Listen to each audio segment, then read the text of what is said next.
Então bora lá. Tá gravando aí? Aí eu fico aqui. Tá. Primeiro confirma que o senhor tá topando a gravação, tudo certinho? Que eu tô topando a gravação? Pô, tô topando muito a gravação. Então bora lá. Como foi para diagnosticar o Dani e a Mari com autismo e quanto tempo demorou? Quais foram os principais sintomas que vocês notaram neles? O diagnóstico do Daniel veio muito antes, né? O Daniel tem 8 anos hoje, a Mariana tem 6, eles têm 1 ano e meio de diferença. Então o diagnóstico do Daniel veio quando ele tinha 2 anos e 5 meses e a Mariana estava fazendo 1 ano ainda. E a gente notou algumas coisas, um certo atraso de fala, embora fossem 2 anos e 5 meses. E isso isolado não é muita coisa, mas tinha algumas questões comportamentais, ele agia de certas maneiras que a gente não entendia.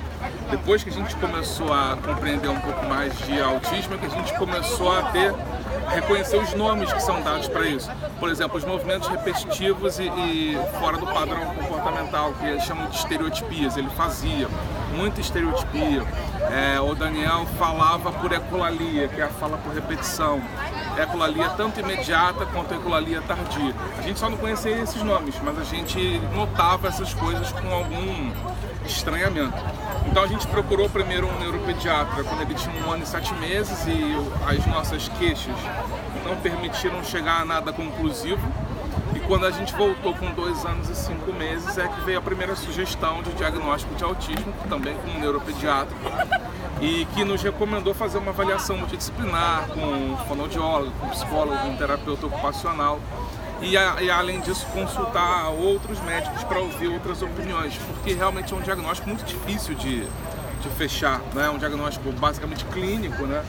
E as crianças têm manifestações muito diferentes de autismo, então pra gente foi assim, foi isso. E os sintomas que a gente identificou eram basicamente esses. Mas quando a gente teve a sugestão de diagnóstico, eu fui tentar ler um pouco sobre isso. E eu me lembro que entrei no site da Sociedade Americana de Autismo e eles descreviam 20 sintomas. E eu fui ticando os sintomas que o Daniel manifestava. Dos 20, ele tinha 16 sintomas.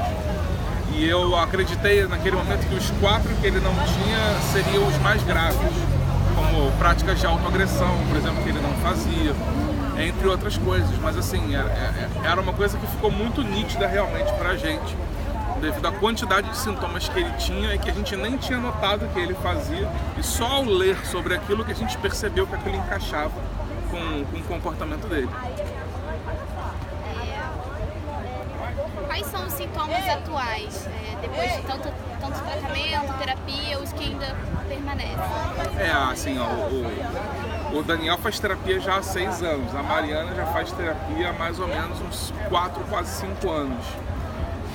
E essa é uma das coisas mais importantes para a gente, que o diagnóstico ajuda o prognóstico. Quanto mais cedo vem o diagnóstico e quanto mais intensa é a intervenção terapêutica, mais chances as crianças têm de se mover dentro do espectro.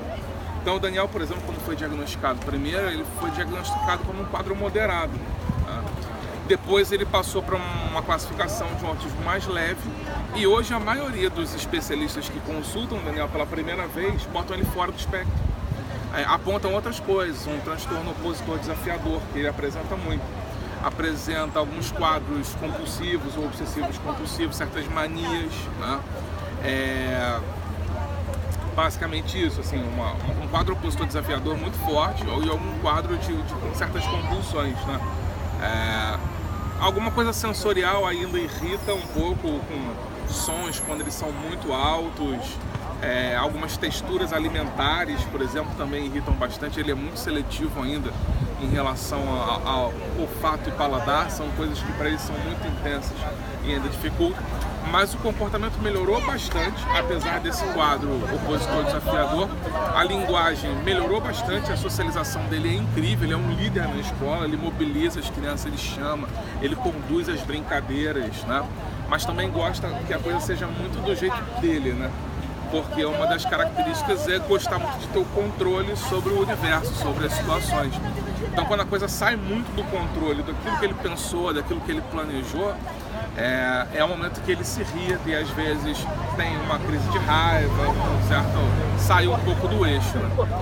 Em relação à Mariana, a Mariana também melhorou bastante em termos de linguagem, ela melhorou bastante em termos de comportamento, ela tem uns momentos que são uns rompantes também, quando a coisa foge do controle dela, é muito parecido nesse sentido com o irmão.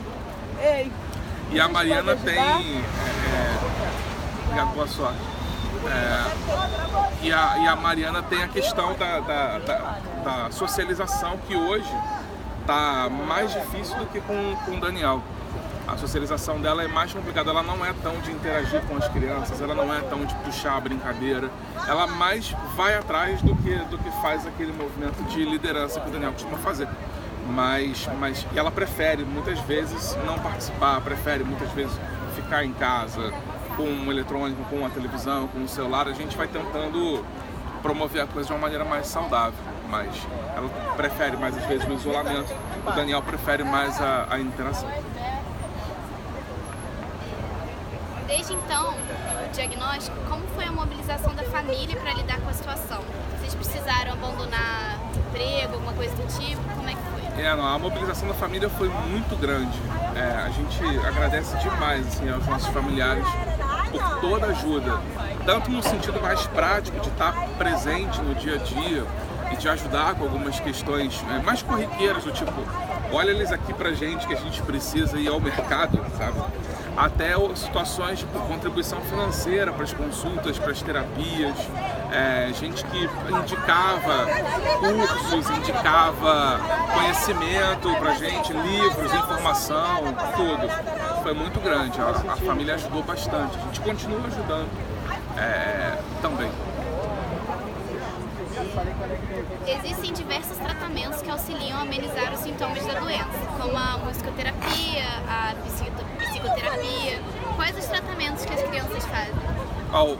Eles já fizeram muitas coisas. Hoje eles estão mais focados na musicoterapia, na psicoterapia comportamental. Tá? Mas uma das primeiras coisas que eles fizeram foi a parte de fonoaudiologia, porque tinha essa questão do atraso de fala e da linguagem que precisava ser desenvolvida. Fizeram durante muitos anos fonoaudiologia, fizeram terapias físicas, né, com educação física voltada para autistas, contato com animais, né, ecoterapia, que é com os cavalos, fazem a musicoterapia ainda hoje, já passaram por vários tipos de terapias, e a gente procurava também ir trocando um pouco essas terapias para não permitir que se criasse um certo vício na prática terapêutica, né?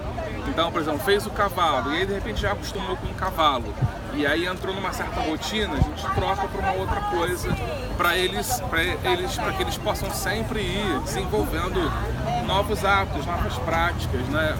Os médicos falam muito na construção dos caminhos neurais, e se a gente só repete muito uma coisa, não cria novas ramificações, né? Então a gente apostava nessa diversificação também para ajudá-los nesse sentido. Você conseguiu alguma assistência governamental? É caro oferecer todos os recursos necessários para o desenvolvimento e bem-estar da criança. Você acredita que a vida do Dani seria diferente sem todos esses recursos? Dani e da Mari. O primeiro centro de tratamento que recebeu a gente foi um centro público, que é o do IPUB da UFRJ. Foi lá no CARIM, que é o Centro de Assistência e Reabilitação da Infância e da Mocidade. Foi o primeiro lugar que nos deu uma acolhida no momento em que a gente estava no luto ainda, né? O diagnóstico é um soco na boca do estômago.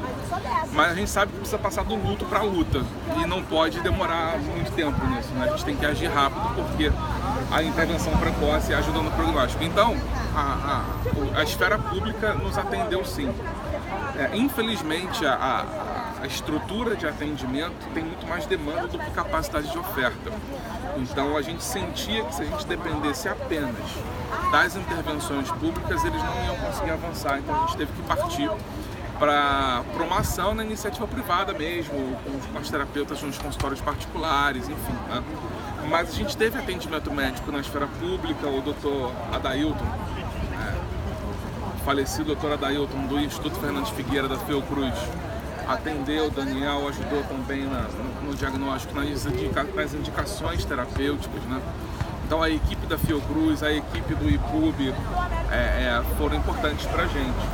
Mas o braçal, o trabalho mais pesado, mais denso do dia a dia, a gente teve que recorrer à esfera privada, porque